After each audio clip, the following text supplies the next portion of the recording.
So hello friend, welcome to my channel and please subscribe my channel and press the bell icon।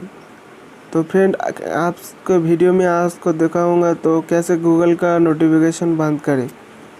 तो सबसे पहले Google पे जाना, Google Chrome browser खोलना पड़ेगा। तो क्रोम ब्राउज़र खोलेंगे। क्रोम ब्राउज़र खोलेंगे, थ्री डॉट पे क्लिक करेंगे। थ्री डॉट पे क्लिक करेंगे, सेटिंग पे क्लिक करेंगे। तो सेटिंग पे क्लिक करने के बाद नीचे आएंगे थोड़ा सा, तो सेटिंग पे क्लिक करेंगे। क्लिक करके नोटिफिकेशन पे क्लिक करेंगे।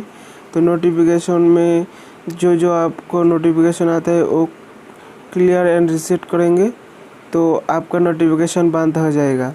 क्लियर एंड रीसेट करेंगे।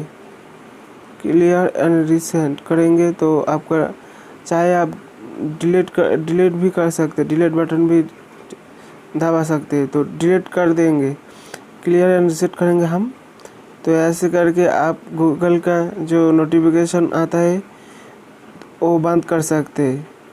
तो इधर पूरा शो कर रहा है जो नोटिफिकेशन आया था मेरा मोबाइल पे। तो मैं अभी क्लियर एंड रीसेट कर दे रहा हूँ। तो फ्रेंड, आप मेरे चैनल पे नए हैं तो प्लीज़ सब्सक्राइब कर देना। ऐसे वीडियो मैं लेके आता हूँ मेरे चैनल।